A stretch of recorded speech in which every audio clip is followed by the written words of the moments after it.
So now let's do the first section. And this section is about the medium, the setting, and then fire, flow, and witness. So 5 big ideas we're going to cover: medium, setting, fire, flow, and witness. So first, let's talk about the medium. You, my friends, my brothers and sisters, you are the medium. Now, oftentimes when people speak of mediums, especially in art and in creative endeavors, by medium, they mean the substance, the materiality that you're working with. So a poet, the medium is words. A painter, it's paint and canvas.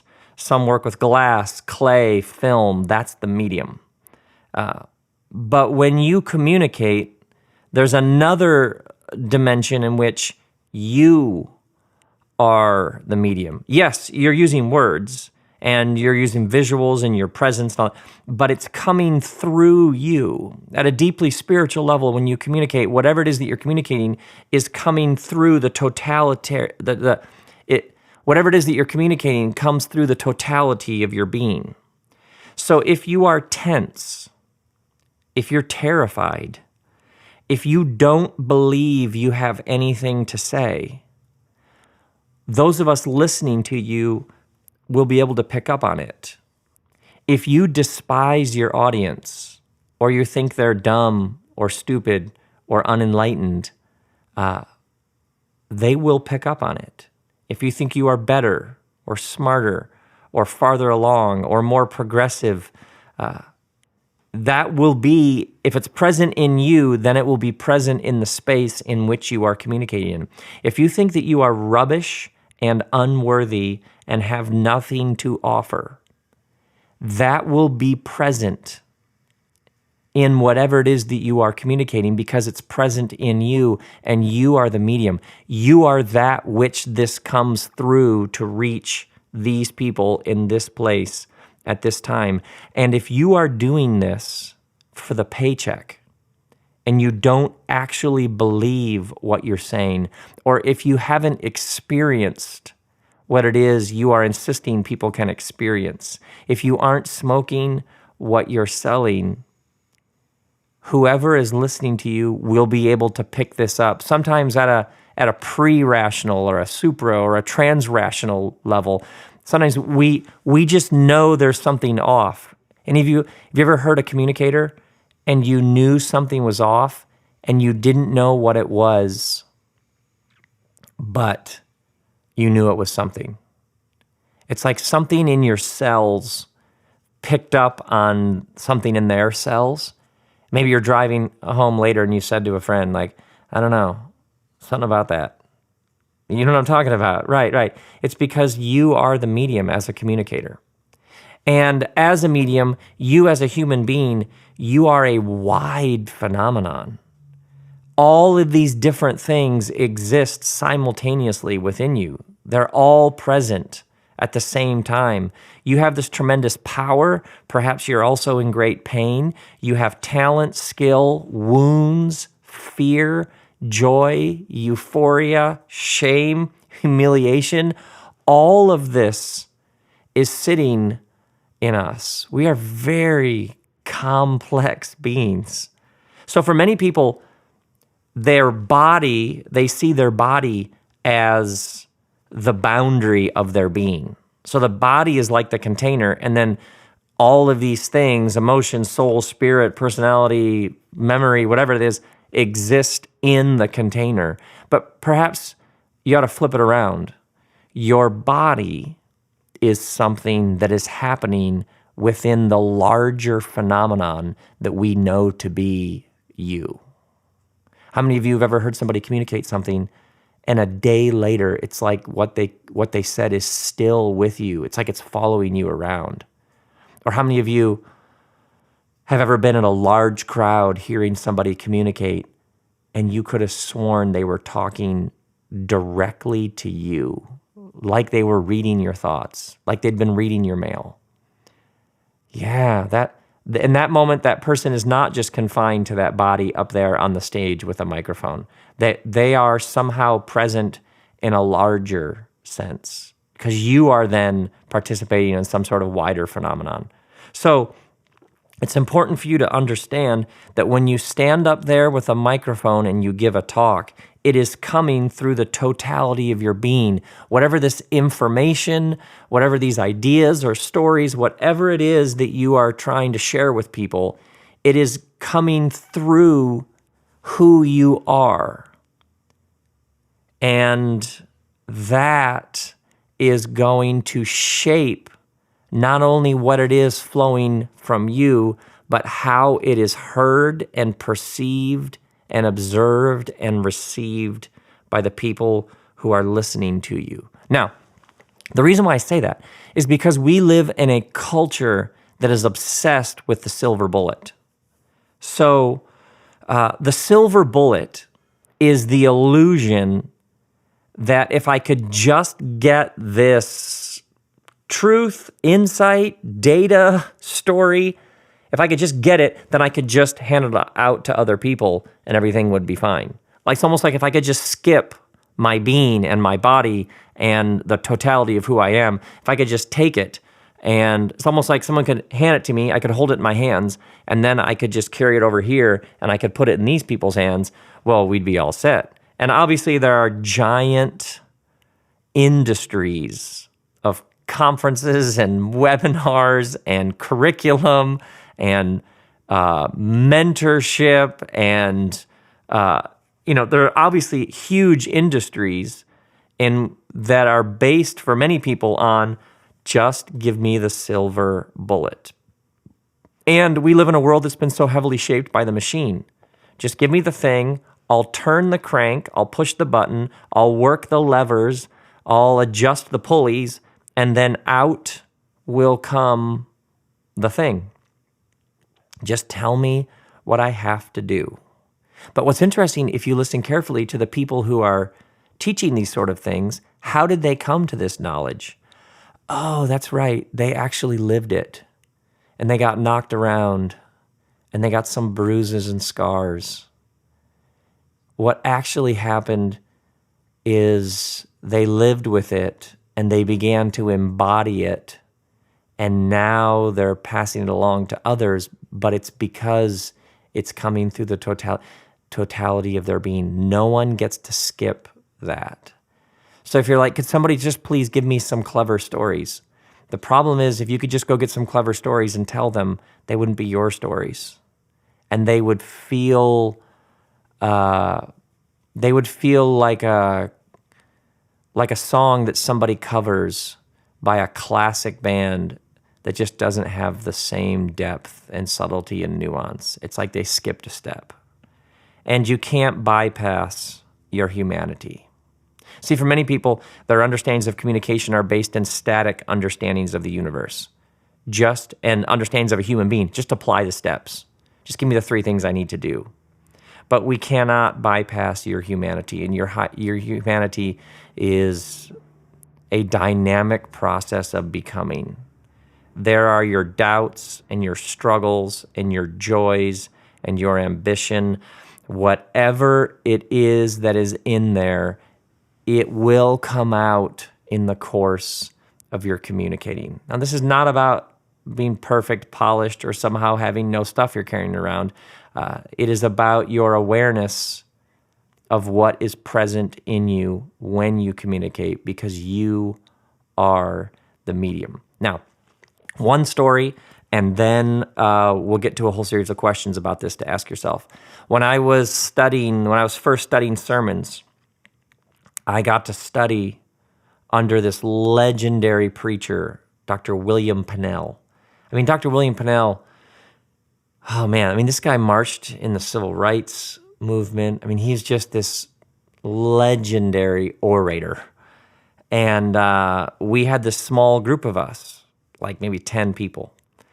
And we would all do a short mini sermon. And then we would sit around a table and he would have us evaluate each other. And then he would weigh in on his thoughts. And one day a dude got up and gave his talk, and it was really boring. It was the kind of talk where you're like, dude, I hope this guy does not unleash this upon anybody else. Man, do not quit your day job. I'm being harsh, but it's true. Just really wasn't that great. And then we all sat down to evaluate each other's talks, and it was time to evaluate his. But the thing is, you don't want to be too harsh. And I was at the time 22. You don't want to be too harsh because that guy's going to evaluate you. You know what I mean? So it's all these students who are learning communicating, but it's almost like a polite contest because none of us want to just unleash because then the other students, it's going to open the door to all of it coming back to us. So everybody's sort of dancing around it and being nice and polite and saying things, only you could have given that talk, that sort of stuff. Chocolate covered turds, basically. And I'll never forget, we all got done sharing our evaluation of his boring talk. And Dr. Pennell gets up from his seat and he walks around the table to where this guy is sitting. And he leans over and he takes the guy's notes. The guy had transcribed it, like word for word. He takes the guy's notes and he holds them up and he looks at him for a minute. And I remember thinking, it is about to go down. You know what I mean? I'm like thinking, he is going to bring it so hard against this student. This is going to be awesome to watch. And instead, he pauses and then he begins reading this student's outline, his transcript. In the days of our fathers, and he pauses. And then he goes into the rest of the first sentence, and then the second sentence. And then it starts to get a little louder, and then he slows it down, and then he speeds it up. And I swear to you, 20 seconds in, I'm on the edge of my seat. Where is this headed? This is amazing. Now, I had just heard the talk. I know where it's headed. It wasn't that good. Suddenly, man, it is like the room tilts. It's like fireworks. This thing has got depth and heart and soul. It's got like a sway. It's got a groove to it. It's like suddenly in Dr. Pennell's hands, flowing through the fullness of his being. At that point, he would have been probably mid-70s. At that point, at that moment, it was like something totally different. Same words, different mediums. And I remember thinking, it isn't just the ideas. It is who the ideas come through. It isn't just the words on a page. Anybody at some level could sing the notes on the page. It's the singer that sings them with depth and feeling and all the history that the singer brings to those notes. Are you with me on this? And see, you live in a culture that has been so obsessed with the silver bullet for so long, which is just give me the information so I can give it to people. And I would argue, especially those of you who work in religious settings, the silver bullet is often, it's like the golden calf in often religious settings. There's a couple of ideas, which are the ideas, which you're just supposed to repeat over and over again. So anybody can just repeat these ideas and mimic how they've been told. These are the things we have to say so we all feel good about ourselves. It just becomes a new silver bullet. And how you are, who you are, what it's flowing through isn't even really a part of it. And no wonder everybody's bored and wondering what the point is. But I remember that day with Dr. Pennell thinking, he's playing a totally different game. There is something that happens when he does this. And that's actually how it works. So yeah, structures, outlines, ideas, research, visual elements, understanding what's happening in the room with the audience. Yes, all of this is a part of it. But it begins with who you are and what kind of medium it is that this thing that you're trying to present is flowing through. So, questions to ask when you're working on something. First question, where will I be giving this and to who? Do I have history with these people or with this place or with this space? What's the topic, and what do I have for or against this topic? Sometimes you're giving a talk on a topic, and the reason why you're having trouble coming up with what to say is you're completely bored by this topic. Or you've only ever heard this topic talked about in a certain way, and you don't feel like you can talk about it in some other way. What do you have against this topic? Or what do you have for this topic? Do you have any resentment towards this gig? Sometimes the reason why it's not flowing is you actually have, I've had this before, a deep, deep, tiny sliver of resentment about some element of this event. I wish it wasn't this day. And by the way, these tiny little trivial things are actually massive. Because sometimes what happens is it's 2 days out and we're panicking because we don't know what we're going to say. And it's actually because we resent the fact that we said yes to doing this. Sometimes the resentment is, oh man, I'd rather just be with my friends that day, with my family that day. Instead, I got to go do this. But then the actual resentment isn't with these people or the job. It's that 4 months ago, you agreed to do this. You didn't say no. And then we realize you didn't say no because you didn't want to disappoint this person because their approval matters. And so the resentment actually is a deep-seated frustration and anger. And why are you unable to say no to this person? Why does their approval mean so much? And so sometimes, and this is why we have to start here with the medium, is sometimes the reason why that talk is not coming together is because there's a whole other thing happening 3 layers below the outline. And if you can get to that, I guarantee you then your outline will begin to flow. Resentment, anger, shame, boredom. Sometimes you're bored with the topic. You're bored with the setting. Another time, I got to talk to these people about why our business matters. Oh my word, I have to talk to the people on the factory floor about why this product. Sometimes you're bored. And now here's the judo move. This is the judo move that's true with exhaustion. Sometimes you're exhausted and you don't want to go talk because you're just tired. Now here's the judo move.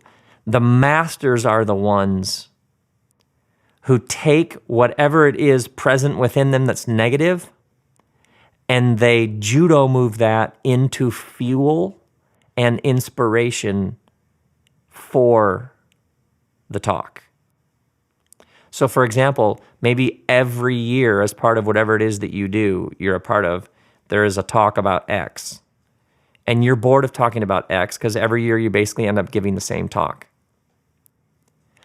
Maybe that's the starting point of your talk. You know what? I've done this talk 7 years in a row. And once again, I'm just riffing right now. But maybe see what you do is you go into it. So whatever it is that you've picked up that's actually present in your preparation towards the actual event, is there some way I need to go into the heart of it and find out what it is? Oh, to be honest with you, I'm bored with this topic. I feel like we've talked about it nonstop and nothing ever changes. Now that is how you open a talk. Hi, everybody. Every year at this time, we do our annual talk about fundraising, sales, whatever it is. Start it by saying, every year I do this. And I realized this year when I was getting ready to prepare it that I was bored because this is the 8th year in a row I'm going to give this talk. And you've heard me give this talk. And you know what I'm going to say, and I know what I'm going to say. And I realized that what happens is everything goes back to how it's always been. Go all the way into your anger, resentment, boredom, frustration. Go all the way in. Now we have a talk on our heads. I'm even interested in what you're going to say, and I just made that up. Do you see what you can do with this? Is when you learn to listen to what's happening inside of you, sometimes that's where the thing is going to come from. Maybe you started an organization, and you're 7 years in, you're 9 years in, and it was so fresh and exciting at the beginning. But now it's the 9th season that you have to do the get everybody fired up for the start of school speech. Go into the heart of it. Go all the way into the heart of it. You are the medium. It comes through the medium. If you're bored, they're bored. So maybe you go, you know what, this is the 9th year I've done this. And so I'm going to do something different this year. This is what we're going to do this year. Yes. Sometimes there's no flow because you have issues with these people or the topic or the place or the history you have with these people, this place, this topic, this theme. And naming it can actually be central to the communication. So what is it that I need to name in myself about this? What is it that is present in me that I vaguely am aware of that I need to give some definition to? Give your energies to that and see if that unlocks the thing. Because what we need is people to tell us the truth. What we need is people to let us in. Now, obviously, you don't get up there and say, you know what, I'm thinking about leaving this whole thing next week. I don't like any of you people. Obviously, some tact and some subtlety, but maybe just saying, you know what, we've done it this way for a number of years, and this year we're going to do something slightly different because that's how it works. We ended one season, and now we're starting a new season. And you just name, I need to stop doing it that way. I'm done with that season. At least then we've named something, and naming always brings clarity, and clarity often catalyzes creativity. Awareness is the key. Now, you may have anger. Fine. We have no judgment on the anger. We just stand in observance of the anger. You've got anger. Fine. That doesn't mean there's something wrong with you. Actually, the anger might be something right with you. The anger might be a sign that you're actually paying attention. Awareness is the key. So you may have identified a bunch of things that you have about this upcoming gig. This may involve no change in behavior or what you say, but just knowing it's present within you and making peace with it at some level will do wonders to free the flow so that it comes to others. How many of you have ever sensed with a communicator, man, they are bottled up in some way. They're uptight. They are inflexible. They're stiff-necked. They seem angry, repressed. How many of you ever, it's like you've picked up something and you don't know what it is. They probably don't know what it is either. But imagine if that person, before they were to speak, would realize, oh, wow, I'm really angry with my brother-in-law right now. But now I have to go give the speech firing up the employees or telling the congregation X.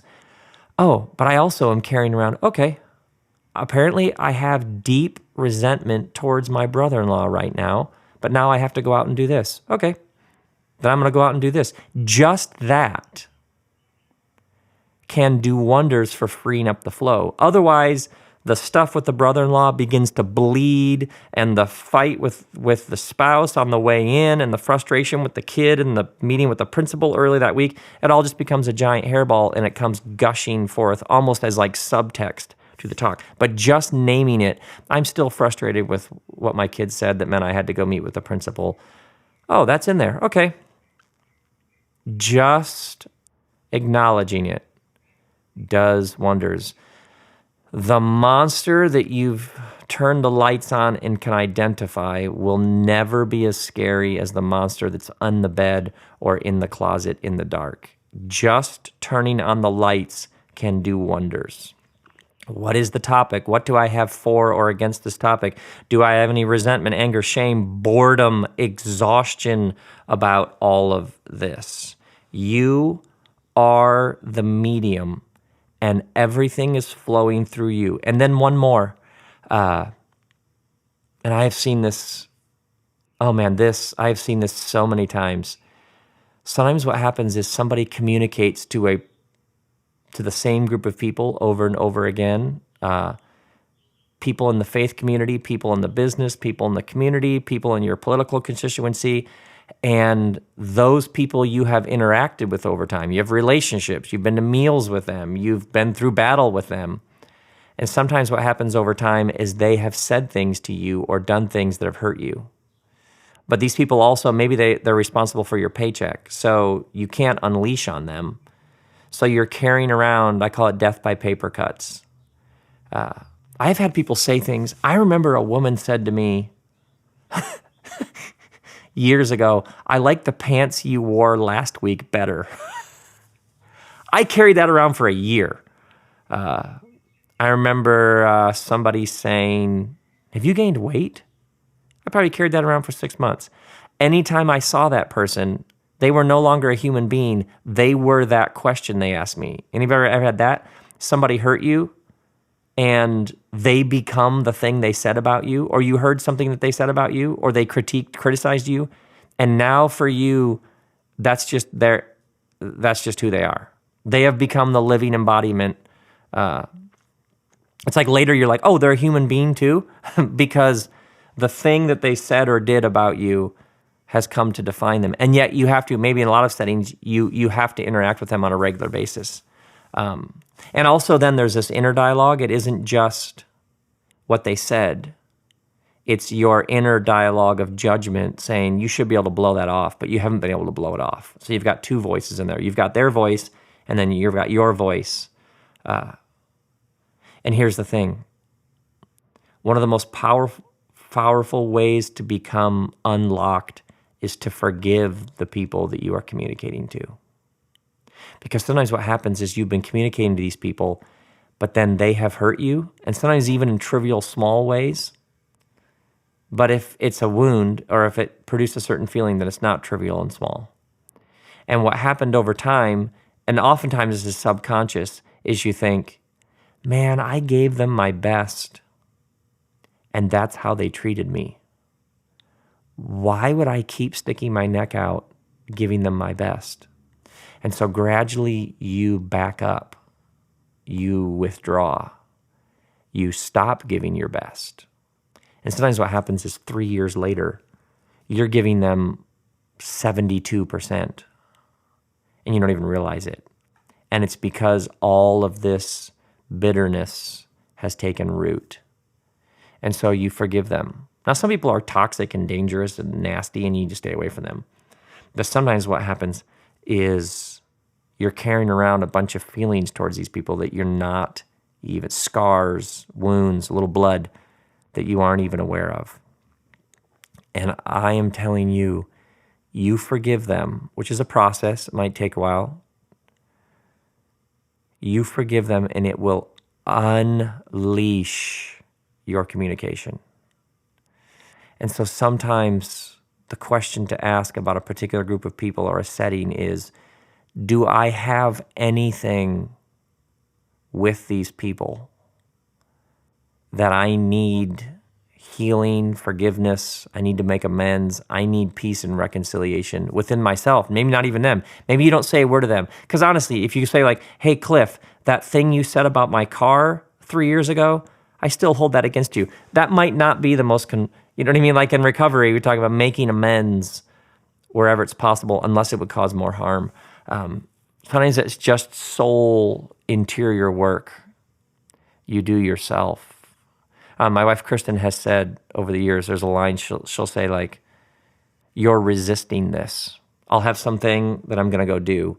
And she's very, very intuitive. She will pick up on some energy. She'll say, I sense there's like some resisting energy. And I will have to sit and think, what am I resisting about this? This has happened like 100 times. I'll realize, oh, you're right. There is an element to this that I am resisting. I'm so like transparent. I have no poker face, so my wife can just pick it up right away, even in the way I talk about something. She'll be like, it's somebody else's idea, and you resent them for it. So you said yes, but now you think it's lame. I'll be like, oh, you're right. She's like, that's why you're hemming and hawing. That's why you're whatever. She just calls it out instantly. It's good to get these sorts of people around you, by the way, who can read you sometimes better than yourself. But you are the medium. And what you are going to be communicating is going to be coming through you. It's almost like what's in you is going to attach itself to whatever is flowing through you and flow out to whoever you're speaking to. So what is going on inside of me? Where am I at? And where am I at specifically in relation to this talk, this communication, these people at this time, this subject, this theme, this history in the room? Sometimes you have history with a space. And your history with the space, maybe you bombed in that space. and you're working on a talk that you're going to give in that space, and nothing's right. And the reason is because last time you were there, you bombed. And I have a space that the last time I communicated there, I bombed, in my estimation. And I don't know if I want to go back. I just turned down an opportunity to speak there. And I'm actually just now recording this, realizing it's because of last time. Yeah, so I have to, like, I'll go back there at some point and do another thing, but it will only be, but I will have to be like, okay, yeah, you think you bombed last time. That's your opinion. You're entitled to your opinion. It wasn't everybody else's opinion.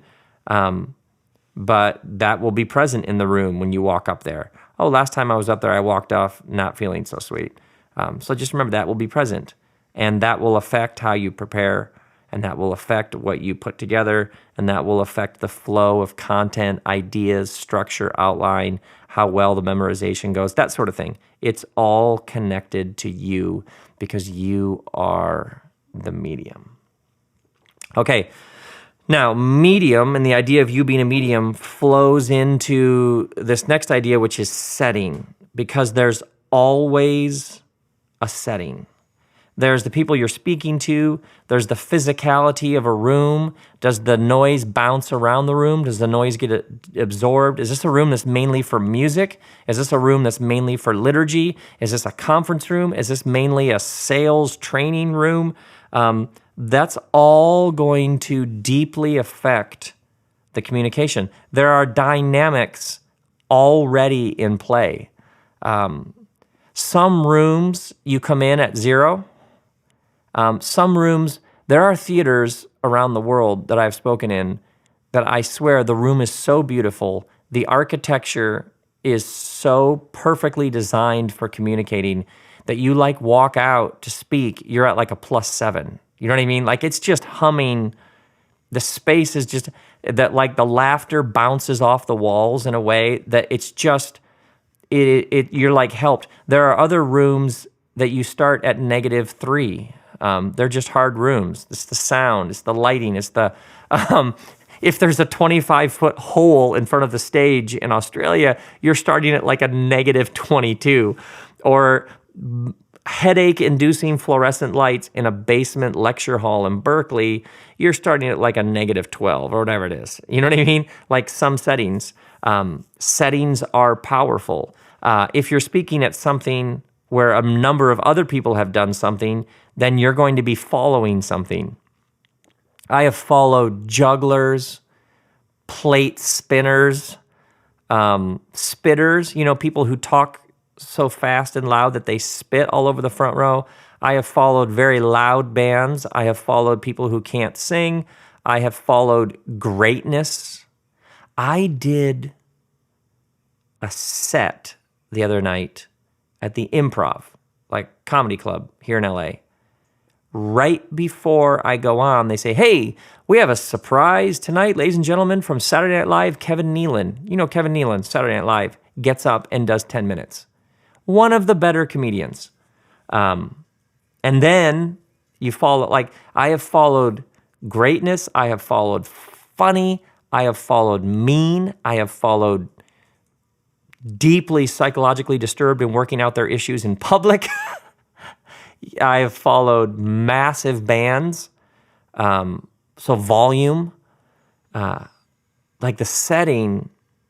You never, and I now mostly do my work in settings where I can control the whole thing because that's how I like it. But maybe for you, there's a number of, maybe there's a whole liturgy, maybe there's a whole order of business. Maybe the accountant has to give a brief update before you do your thing. And so it's like everybody's just numbed into this sort of catatonic state. And then you get up like, hey, let's conquer the world. And there are obstacles, hindrances, distractions, stuff in the room. And settings are powerful. Settings can throw you off. They can make you wonder why you're doing it. I talked to a group of CEOs last year, and I bombed For the first hour, I bombed so hard. I had such a case of LBS. You know what that is? Lower back sweat. You know that thing when you're bombing and all of a sudden you realize that like your lower back is starting to get warm. That first hour, I was like, oh, the world is a cold, dark, lonely place. You know what I mean?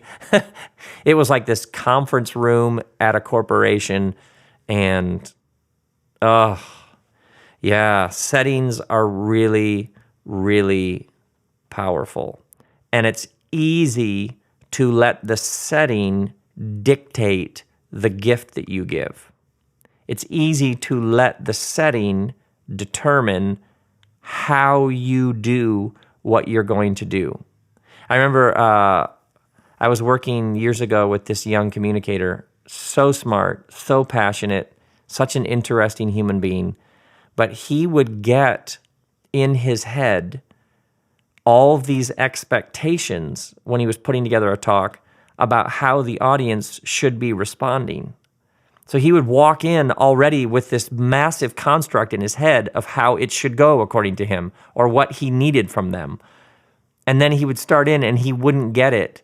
And you'd see 30 seconds in, a minute in, 2 minutes in, if he wasn't getting what he thought he was supposed to get, he would seriously just fold. Just like a cheap tent, like a house of cards. He would just and just sort of limp off. You know, comedians have this phrase, killing it. You know why they have this phrase, killing it? Because if you don't kill it, it kills you.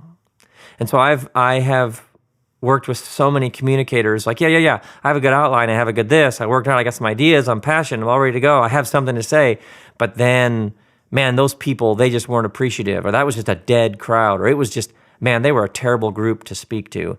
We need to free you from that.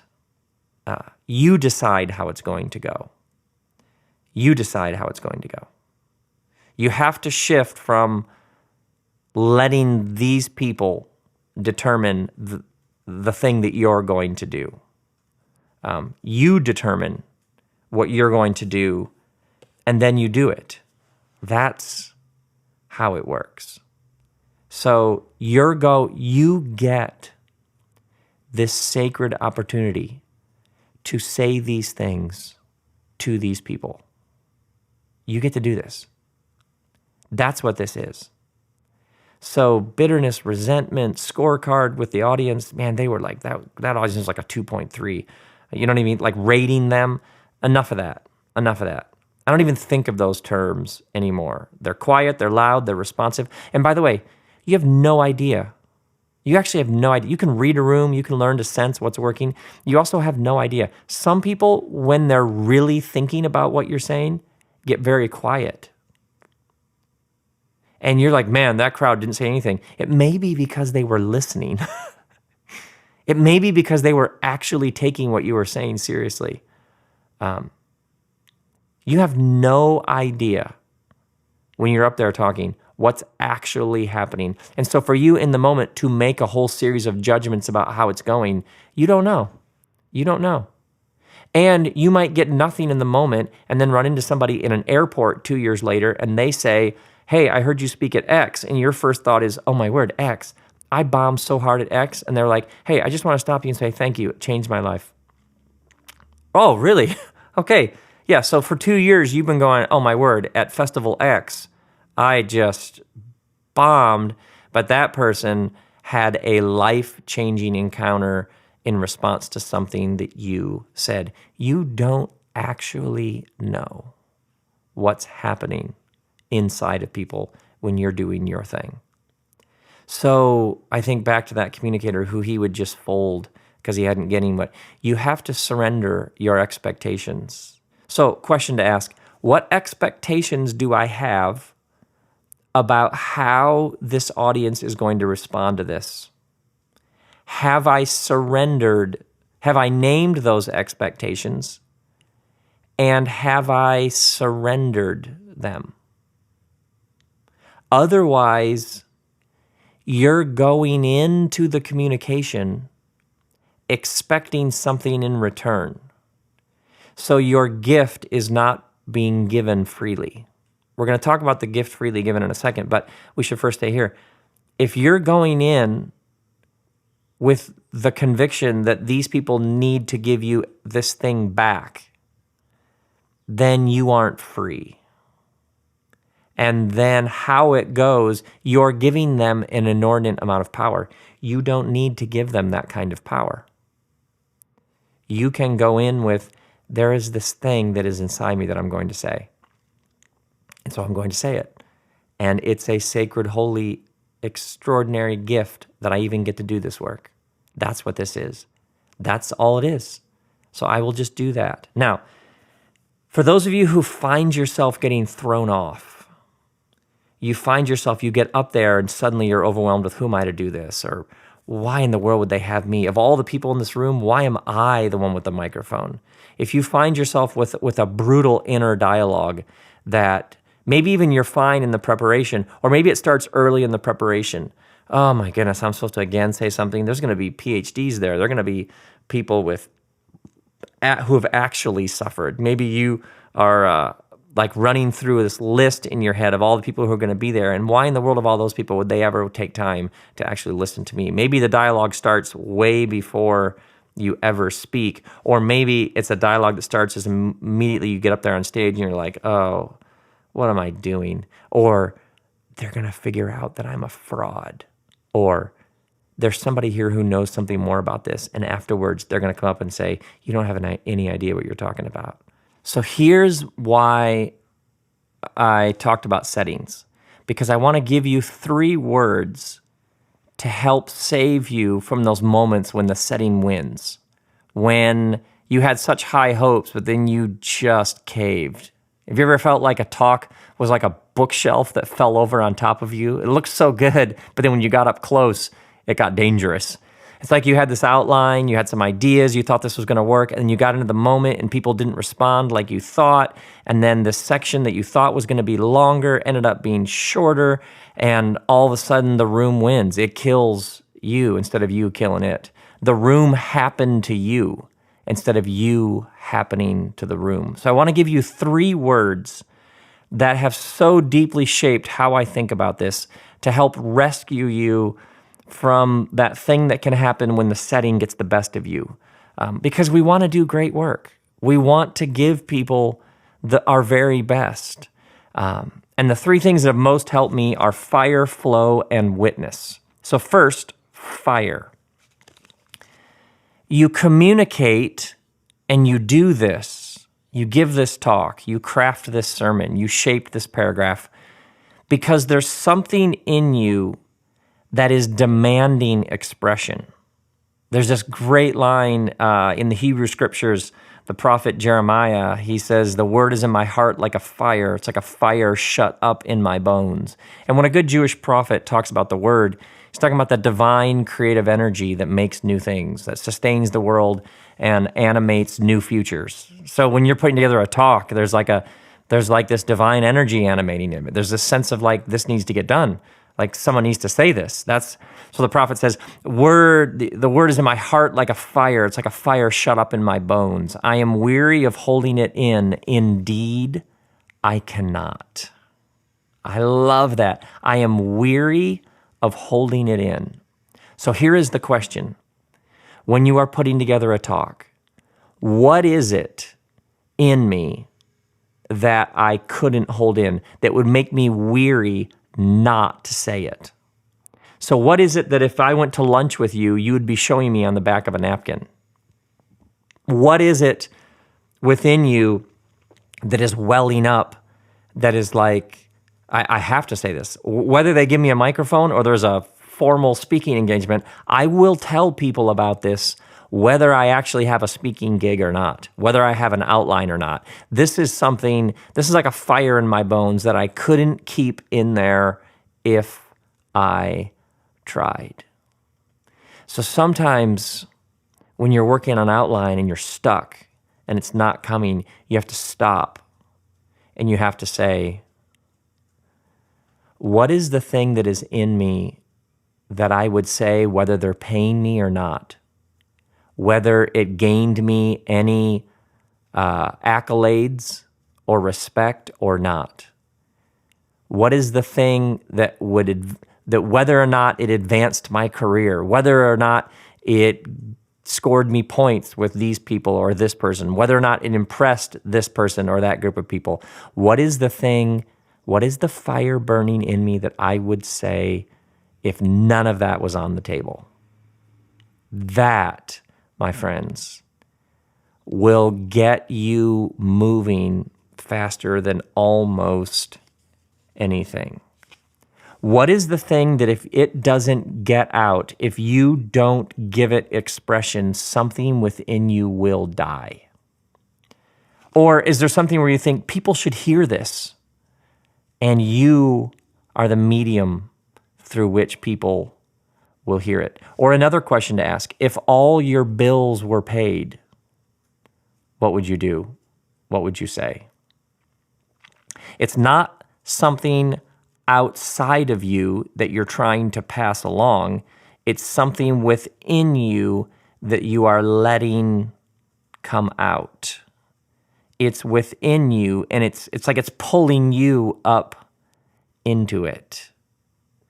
Do you see, think about how many interviews with people that you really respect and admire. Listen carefully for in their interviews when they're asked why they made this, why they said this, why they wrote this, why they filmed this, why they took that stand. Oftentimes, what you'll hear is the sentiments of Jeremiah, the great prophet. What you'll hear is, "There was a fire in my bones. I was weary of keeping it in." Yeah, it would have taken more energy not to say it. I think about my books, and what strikes me is I wrote those books so that I wouldn't spontaneously combust. Sometimes, like, people will say, like, what were you trying to accomplish? What were you trying to help? I was trying to get it out so that I wouldn't burst. And in some ways, like, forget the big, like, I want to change the world, I want to help you. I just start very, very intimate and small. I wrote this for me because it was in me. If I didn't write it, I'm doing this project. I'm sitting here in my back house talking to you about these things because I had this idea for a big, long, almost like an audiobook called Something to Say. I've had it for a while. And the joy of getting it out, it's like a fire in my bones. When I'm done with this today or tomorrow recording this, I will be so happy because I was weary of holding it in. If you can get to that, if you can locate that, if you can wade through all the other things, you won't have any problem filling a 17-minute speaking slot or a 45-minute lecture or a hour seminar. You'll have more to say than you could ever fit into the time that you have. Now, I should warn you, sometimes when people start to ask these kinds of questions, they realize they have no fire about this. And you realize this thing, maybe there's health insurance tied into this, maybe this is how you feed your kids doing this, maybe this is your tribe, your family, your parents, this is for them the script that has been written for your life. And you start asking this questions and you realize, I have no fire for this. I have fire for this other thing, which no one thinks is valid and it doesn't make a lot of money and I'd have to move into a smaller house. But man, that fire right there, that's burning within me. But this thing right here, I have no fire for this. You start asking these questions and it may make you miserable because it may call out a whole way that you've been living that is not true to who you are. And it's important to say that. And when people say, why isn't there better communicating? Why aren't there better speeches? Why aren't there better sermons? Because a lot of people perhaps don't speak from their fire. They're speaking for other reasons. And once again, we have to start with you are the medium. And if there's no fire, let's at least be honest about it. But you tap into this. And what this does at a very deep level is, well, there might be critics. Everybody might not think that's that interesting of a thing. They might evaluate you. You might have people who want to argue with the points that you made. All of that you can do if you are tuned into your fire. See, oftentimes what happens is people are taking all that, but they're not speaking from the place of fire, and so it's overwhelming. But if you're saying the thing that you need to say that's within you, and if it doesn't come out, you're going to spontaneously combust, then whatever that comes with that, that's fine. I can deal with that. It may be difficult, it may be bloody, it may be frustrating, but man, I was speaking from my fire. I would have said this. If you and I had gone to lunch the day before, I would have talked about this because this was in me and I had to get it out. I had to get it out. Fire. So questions to ask about fire, especially when you're working on something that you're not that excited about, that you might not care about, but the institution, the organization, the business needs you to talk about this. The community needs you to talk about this. And you're like, and especially if you have strong feelings against whatever it is you're supposed to be talking about. That's where fire is even more powerful, not less. It's very counterintuitive. Ask yourself, why don't I care about this? Oh, I don't care about this because I think it's the wrong issue. Why do you think it's the wrong issue? Because we're talking about this when we should be talking about this. See? Now we're getting to fire. Why should we be talking about this, not this? Because that's actually where the future is, and this is just propping up an old thing that needs to die. But this, see, now we're at your fire. This matters to you. The quicker we can get to why this matters to you, and why it matters to you is related to the fire that burns within you that you need to get out. So questions to ask yourself, what fire do I have about this? What's the fire? Start with having lunch with a good friend in a restaurant. What's the thing I would actually tell them? What's the thing that I would tell them if no one was recording it and there wasn't a microphone and I could tell them exactly what I think about that? What is the fire in its most pure, undiluted form? Now, if you're talking to a group of people, they might not be ready for the full thing, so you have to introduce them to it. You have to woo them. You have to go bit by bit. The way that we grow is we go from A to B to C to D. We grow generally in small increments. Once in a while, leaps, mostly increments. So sometimes what you have to do is identify the fire in all of its fullness and then ask, okay, now I'm talking to these people. And I can't unleash that whole thing. But out of love and respect for them, I can introduce them to the first part of it. And then we'll see how that goes. And then maybe the next time I'll review the first part and then introduce them to the second part of it.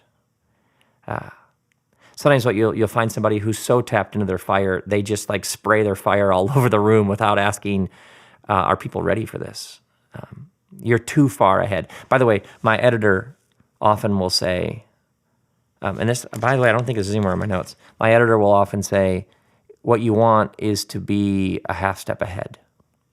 Is that interesting? He says you want to be a half step. If you're a full step ahead, you're too far ahead, and people won't understand, relate, they won't get it.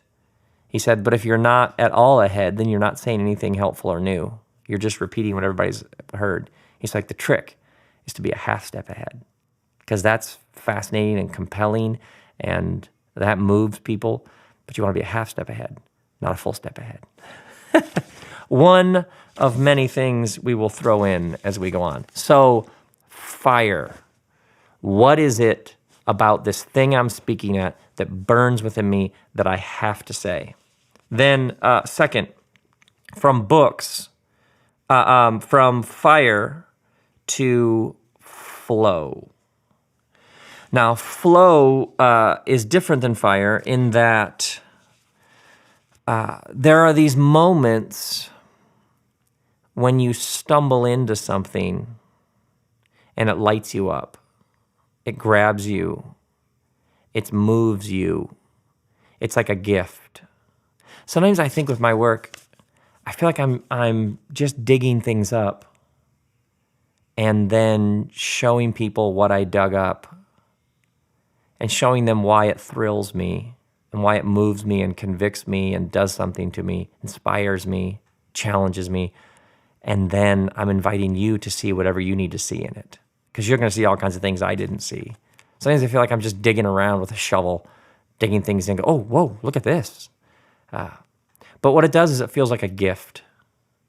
I saw something, and now I want to help you see it. I received a gift, and now I want to pass the gift along to you. Sometimes the gift is a connection, a number of things that I didn't realize had anything to do with each other. Suddenly I realized they were all talking to each other, and they were all showing me a pattern. They were showing me a truth that I hadn't seen before. That's what perhaps some people say to me, like, man, you'll like reference M&M architecture, a plant, something you ate for breakfast, the book of Habakkuk. You're all over the place. Yeah, sometimes you're making connections between a number of disparate elements that previously would have had no relation to each other whatsoever. So sometimes the gift is you had a connection. Sometimes something that was distant becomes near. Something that was obtuse becomes understandable. Something that was opaque becomes clear. Maybe you've heard about something from a distance, but suddenly you have an experience in which, oh, that's what they're talking about. Oh, well, that's great. Or sometimes you find you suddenly have language for something that was previously just a sense. You had had this feeling or this experience or this encounter before, but now you find that you actually have words for it. And it feels like a gift, like, oh, yes. If somebody had given me this language for that earlier, I would have been like, thank you, that is so helpful when somebody names something. And so what you're doing and you're communicating then is you're passing along the gift. You're going to help name whatever this is for other people. What I was trying to do, I don't know, an hour ago, when I was naming that feeling when you have to speak, but you don't have anything in your notes, you're staring at a blank page, that dread of, oh my word, I have to say something. And then there are those experiences where you have something to say and you can't wait for the Tuesday to come. And the difference between having to say something and having something to say, what I was trying to do there is just naming for you. And then this whole thing is geared around moving you from, man, I have to say something, to, man, I have something to say and I can't wait. From dread to anticipation, from terror and resentment to joy and gratitude. Like, I'm just trying to name that experience on the front end. Sometimes that's all you're doing for people, is you're giving them this gift of someone else named it for you, or you stumbled into the naming yourself, and then you're now going to give them that gift. Sometimes it's simply an experience in which you found yourself inspired, aided, comforted, healed, helped, or boosted in some way. And so you want to give other people that experience. And so there's fire, but then there's also flow. And flow is when your talk comes from a deep awareness that you have received something and now you are merely passing it on. And you are trying to give your passing alongness of it shape and form and language and aesthetics. You're going to take this thing that you received, and now you're doing the hard work of figuring out, man, what a gift I've received. Now, how could I best give this gift to others? By the way, general rule across the board: if you're bored, they're bored. And oftentimes the reason why that communicator was kind of boring is because they're bored and they don't have a sense that they have received something and they can't wait to pass it along and give it to you. Yeah. See, there's two kinds of privilege. There's the privilege that's rooted in entitlement. And entitlement is, I deserve, I am owed, I should be given this. There's a privilege that's rooted in entitlement, which is, I don't have this and I should be giving it for whatever reason. But But there's another kind of privilege, the kind of privilege that comes from awe and gratitude.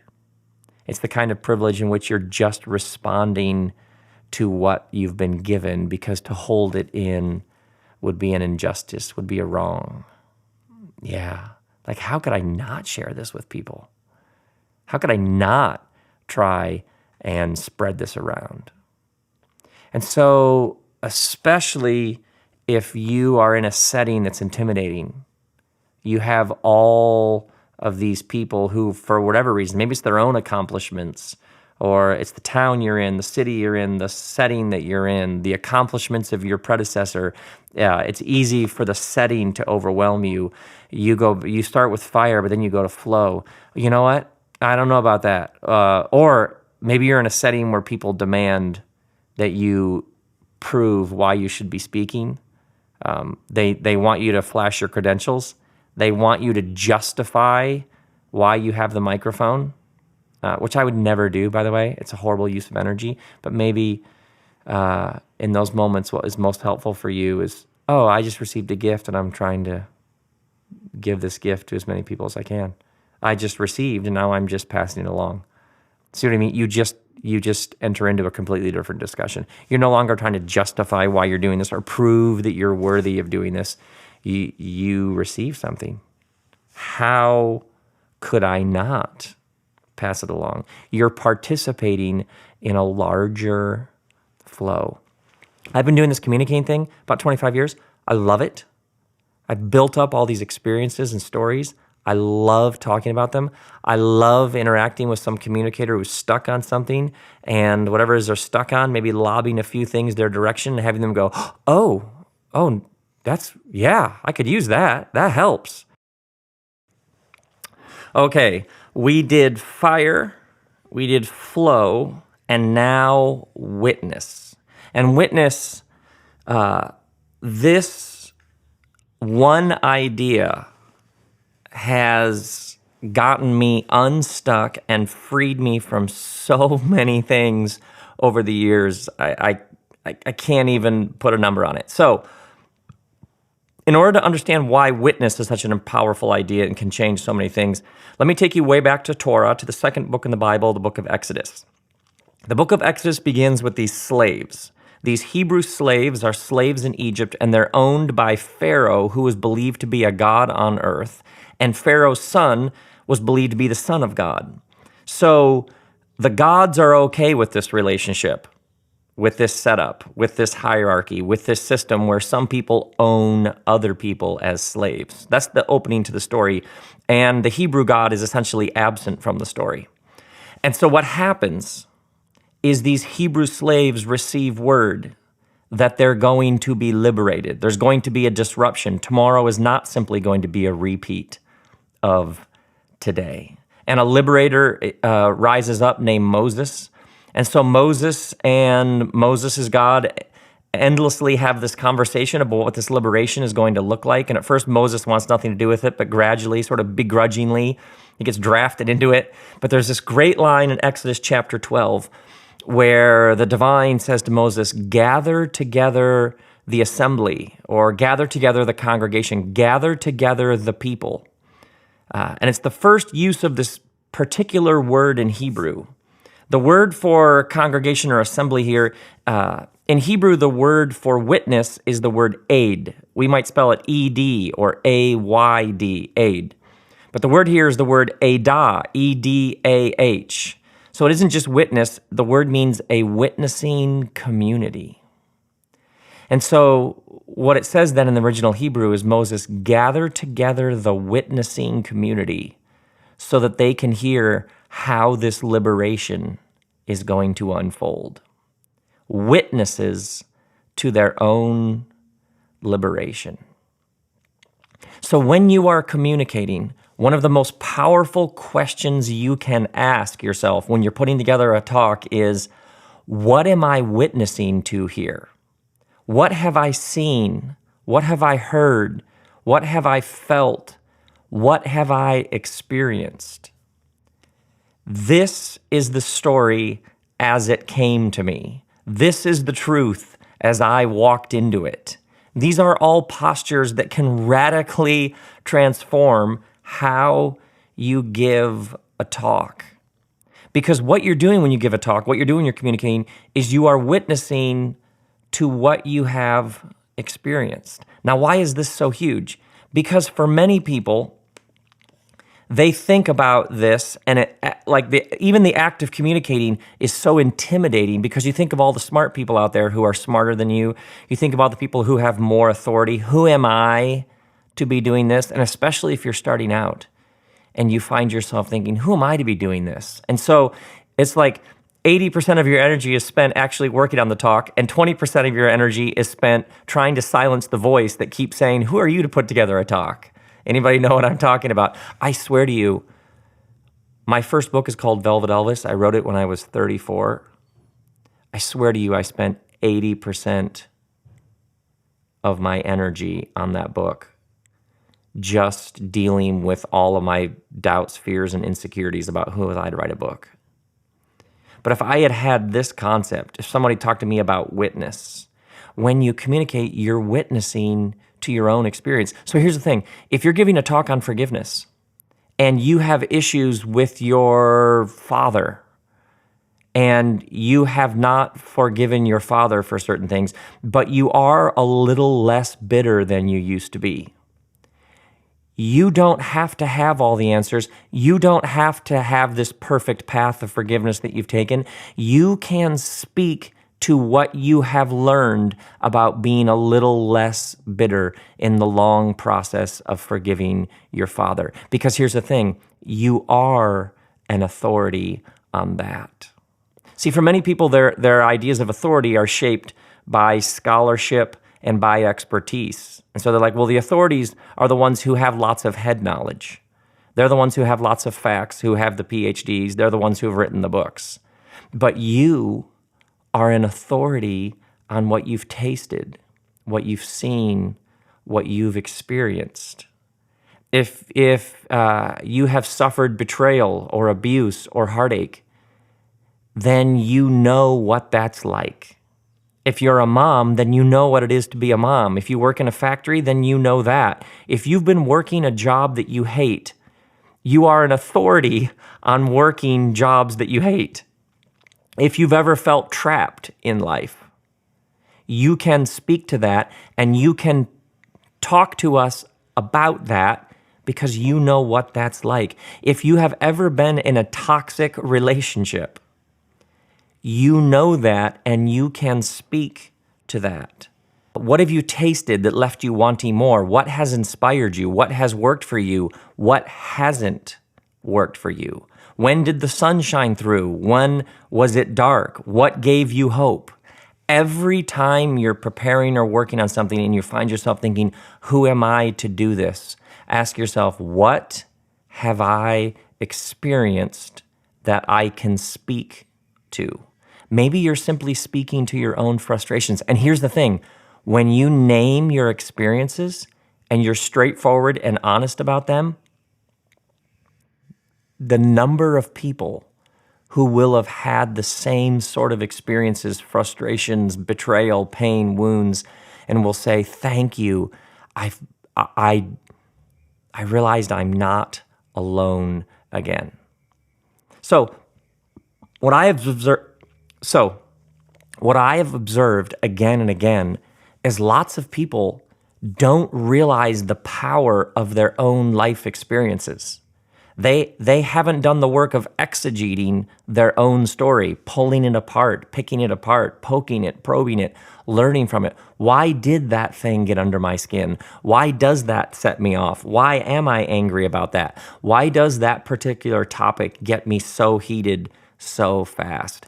You are an authority on your life experiences. So let's say you are communicating on a topic that you know nothing about. And so you set out to learn something about it in order to share with the people you're speaking to what you've learned about it. You then are an authority on ignorance of this topic, and what you're going to share with them is, I knew nothing and I set out to learn something, and here's what I've learned. Now, issues of authority and experience are always related to issues of knowledge. And it's important to understand, like when you think about the word that Jesus used for knowledge, when Jesus spoke of knowledge, you will know. He wasn't speaking of cognitive or intellectual assent, where in your brain you essentially agree to certain things. When he used the word knowledge, he was speaking of something that came from personal experience. When he says you'll know the truth and the truth will set you free, the word there for knowing the truth is a personal experience of that truth. And I'm telling you, the number of situations I've been in over the years where I was intimidated, where especially maybe you've been getting ready to speak and you find out who's in the audience and it like gets in your head, oh my word, so-and-so's in the audience. They're going to be like critiquing me the whole way through. They know so much more about this. I'm sure you have people in your life who, if they're present, something within you goes, oh, they're going to call me out. This is the day someone's going to blow the whistle and see that I'm a fraud, or whatever stuff you have rattling around in your head and your heart. If you go back to witness, what have I seen that I can witness to? And see, this is directly related to confidence. There's lots and lots of things I know nothing about, but I can tell you what happened. I read this, I saw this, I talked to this person, and this is what happened when I read that and saw that and talked to that person. I can tell you that with great confidence. And see, oftentimes what happens is communicators are trying to make arguments for things they haven't tasted or experienced. And so the reason why you're like it's a little wobbly and you have all these fears and worries and insecurities is these aren't things that you've actually lived or seen or witnessed to. So you're, in some ways, at some level, you're guessing. I don't know if it's better to be generous, but it says right here apparently that I'm supposed to. So here's the thing, and here's a question that's really, really important to ask. Am I making arguments for things I haven't witnessed? And especially if you're part of a corporation, an institution, a community, if you are part of a group that requires you to say things because it's important to the group, this can be lethal for good communication. I don't actually know what this value, we have 7 values, or we have 9 statements, or we have 12 creeds, or whatever it is, and I guess I'm supposed to speak on the importance of this one, but I actually don't know why this one's important. So part of it is doing the interior work of realizing why don't I know about this? Or do I know about this in some other shape, form, or expression, and I can witness to that? Because if you haven't tasted whatever it is, if you haven't seen it, if you haven't experienced it, if you haven't witnessed it, then no wonder putting together a talk on that is going to be frustrating. And no wonder when you get up there to give the talk and you take the mic in your hands, you're going to have a sense of, what am I doing here? Of course. But when you are talking about that to which you've witnessed, and this is key, especially when you're talking about something that's new to you, or you're assigned that thing that you're supposed to somehow fire up the troops about, and you're like, what? This is you set out to know something about it. You interview people. Sometimes if you know nothing, simply set out to interview people who do. And then you witness to what you've learned from them. I don't know anything about X. So when I realized I was going to be giving this talk, I went on a hunt, an exploration, a discovery, and I interviewed all these different people. And I want to share with you what I found. What you literally just then did is you witnessed to your ignorance, which ends up being a really beautiful, powerful, inspiring thing, because now you're showing us what you've arrived at and you're opening the door for us to maybe see what you saw. In some ways, you go in to go out. You search your own experience. You examine carefully what's happening in you. You pay careful attention to whatever this is and what it's doing to you. And as you do this, I cannot recommend enough some sort of notebook and pen that you have in your car that you keep on you. Maybe it's the notes section on your phone.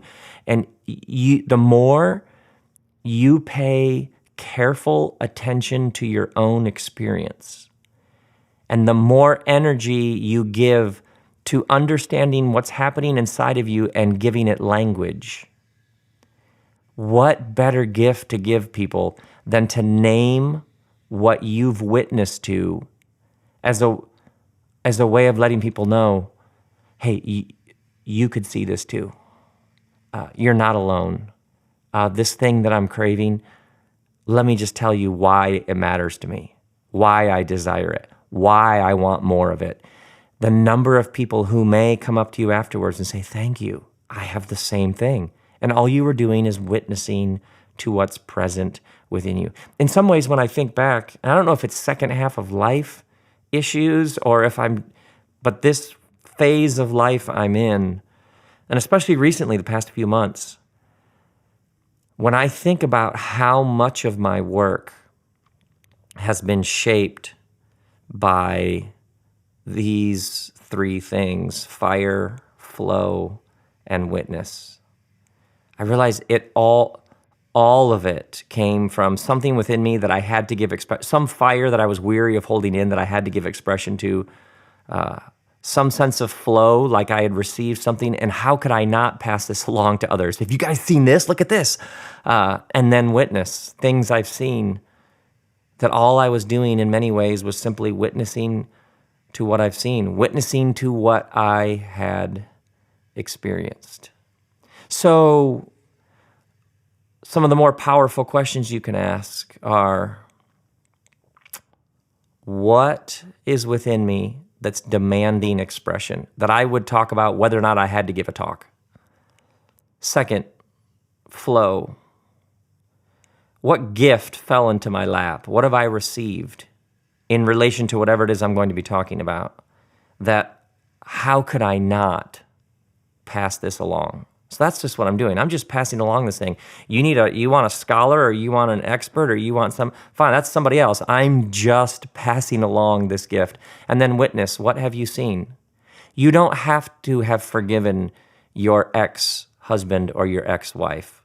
But if you are a little less bitter and you've taken a few steps into forgiving them, and it might be a while, you can witness to that. You think about the person who's climbed Mount Everest, and then they come back to their home, and then they go around and they give talks, and they talk about what it's like to climb Mount Everest. They simply witnessed to the mountain they climbed. Well, what mountains have you climbed? Or what buses have you been hit by? What tragedies have you been through? You can witness to that. Here's what it's like to lose your job. And you simply witness to what it was like. And every person who's lost their job says, thank you for putting language on that. One of the most powerful, I have this podcast called The Robcast. One of the most powerful Robcasts I've ever experienced was simply interviewing this lovely woman named Leith, who talked about what it was like for her, I believe, 11-year-old daughter to die. It was a mother telling about what it was like when her daughter died. She simply witnessed to her loss. And it's the only Robcast episode I've ever done where I literally just had to keep stopping because I couldn't. I was like weeping, just tears just gushing. And the number of people who've told me about that episode, and what this woman did is she witnessed to her experience. And this is a thing also. Think of the times when you heard somebody communicating and you realized, oh, they don't know what they're talking about. Not in like an expertise sense, like they just need a better PowerPoint or they don't have a master's degree in this, but like, oh, they don't know what they're talking about. They're telling me that we should all be more generous, but they don't actually know what this is they're talking about. It's almost like you can feel it at, it's like a subcortical level, like a molecular level. You can just feel it in the room. Oh, they're not witnessing to something. They're telling me about a meal they haven't eaten. You know what I mean? They aren't smoking what they're selling. And this is a thing also, and this is why it's so important, is this then rescues you from having to be the super scholar, the super leader. This rescues you from having to be, by the way, scholars are generally arguing with each other about who's more right. So at some point, the smartest folks end up making distinctions of such a minute nature about why their work and their view is slightly different than so-and-so's and so-and-so's and so-and-so's. So in some senses, it becomes a cul-de-sac where if you go far enough, you just end up looping. In all respect, obviously, to academics and scholars, but here's the thing for those of us who aren't. You do have the power and authority of your experience. And if you're like, yeah, but I'm just a small town whatever, then you're a small town whatever. And when you speak with the authority of that. If you've seen something, if you have noted it, and then you noted it again, and then you noticed it again, now you are identifying a pattern, and you can speak with authority to that pattern. If you work in customer service, and you're like, why in the world would somebody who works in customer service ever be given the mic to give a talk? Because you have interacted with human beings all day long. You have authority on how human beings return things that are broken and don't fit, or whatever it is. Whatever your experiences are, you are an authority on this. Actually, when I interact with people, if I'm at a party and I meet somebody and so tell me about your life or tell me about, I begin with the assumption that everybody's an authority on something. If you begin like this, if you enter into interactions with this assumption that the person you're interacting with, they're an authority on something. The plumber who's coming to the house, is an authority on plumbing issues.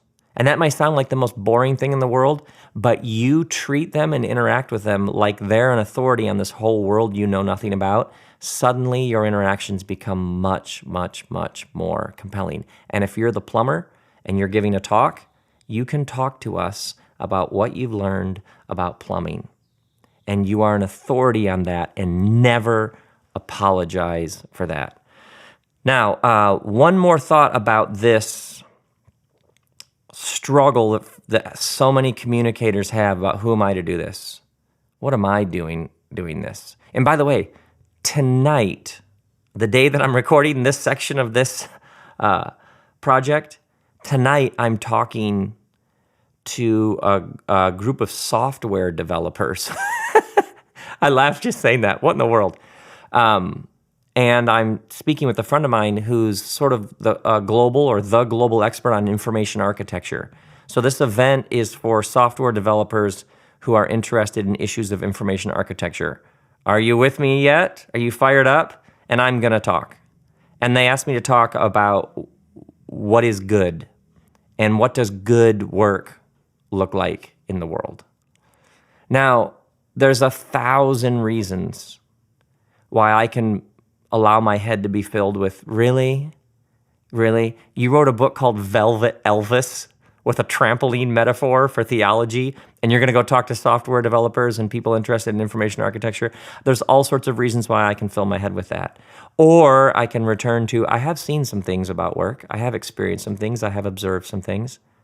I do feel like I've received so many gifts that I'd love to pass along in relation to doing good work.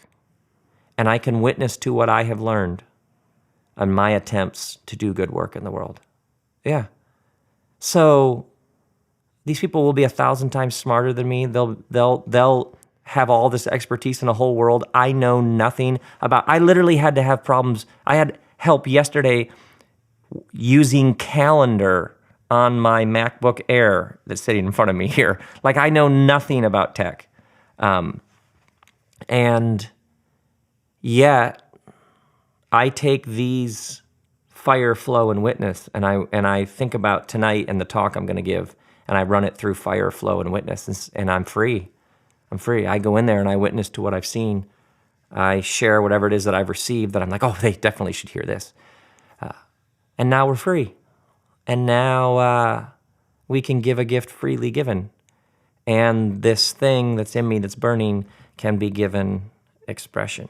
Now, one more thought about you and how you think about the talk you're going to give. And I want to take you all the way back to, I don't know, an hour ago, and that young communicator I was working with, who he would have in his head all these expectations about how it was supposed to go, and he would get into the room and he'd start talking and the crowd wouldn't give him what he was expecting they'd give him, or the lighting, or the sound, or the temperature, and he'd get thrown off, and then would just cave and would just be like, oh, it just went so terribly. Essentially, the people that were listening to him, for him, dictated whether it went well or not, which is a very different approach than, I'm going to go do this, and I'm going to learn all sorts of things, and I'm working a craft, I'm working a trade, this is an art form I'm working with, and how they respond, they might love it, they might hate it, they may take me to the edge of a cliff and try to kill me,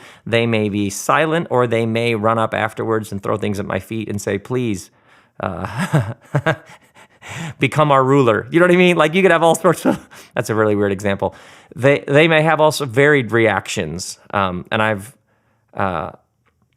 experienced such a stunning array of reactions to my work. So how do you move from letting them decide how it went to simply going and doing your work?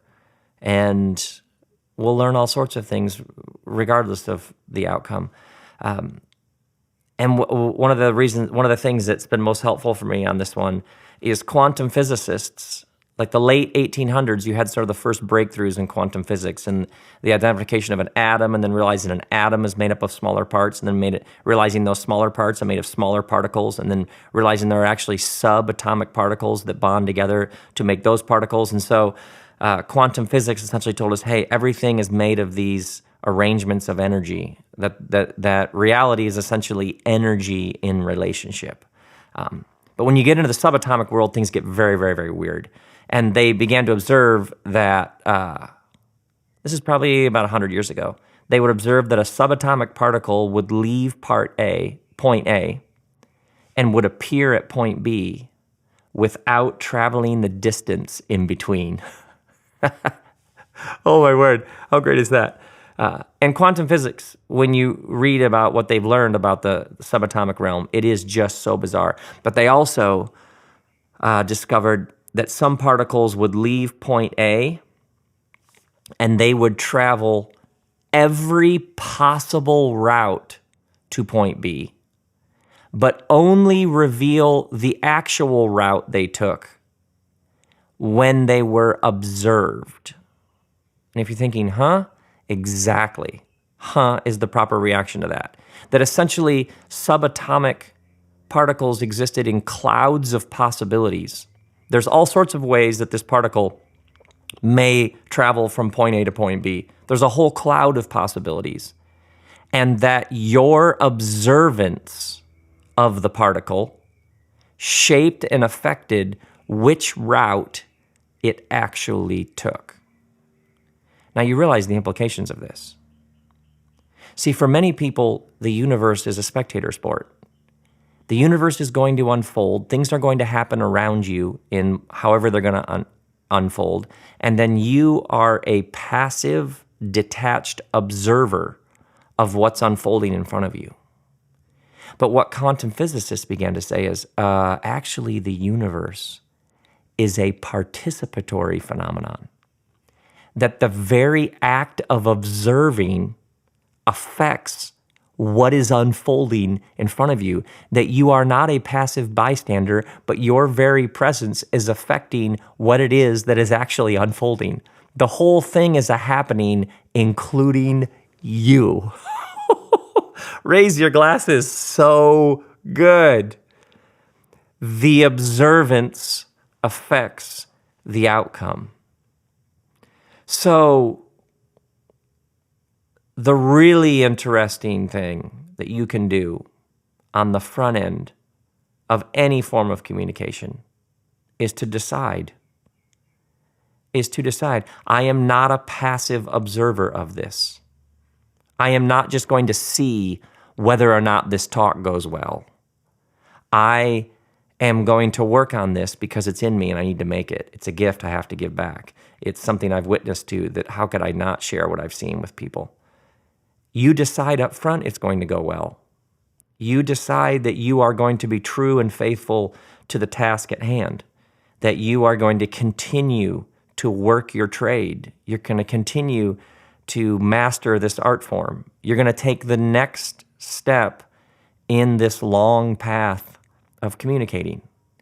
And whether they heckle you, run you out of town, or love you and heap praise at your feet, that all will be part of it. But up front, you simply say, this is going to be exactly what it was supposed to be. And I'm going to have a blast no matter what. I'm going to know that this all belongs and this is all part of my ongoing work in the world.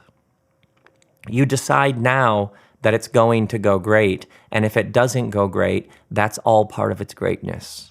Are you with me on this? By the way, you will notice in this project how many times I tell stories about bombing, how many times I tell stories about frustration, how many times I'll tell stories about writing a book and spending most of the energy writing the book, wondering, who am I to write a book? It all belongs. And see, many people in the modern world are trapped in the same old binary of, was it good or bad? Did you win? Did you lose? Was it success or was it failure? But if you are going to go to another level as a communicator and understand that you are the medium and all of these things are present within you at the same time, then what's going to happen with your work is you're going to begin to understand that the nights when you killed it and the nights when it killed you, the times when you communicated and you were on fire, and the times when you got nothing but crickets, silence, and critics, that it all belongs. It all shapes you and forms you, and it's all part of this glorious task and responsibility we have to communicate to people that which is on our hearts, which is in our minds, which has been given to us, which is fire that's burning that can't be kept in, which is that which we have witnessed to, that how could we not share with people what we've seen? Woo! How we doing so far, my friends? Let's keep going, shall we?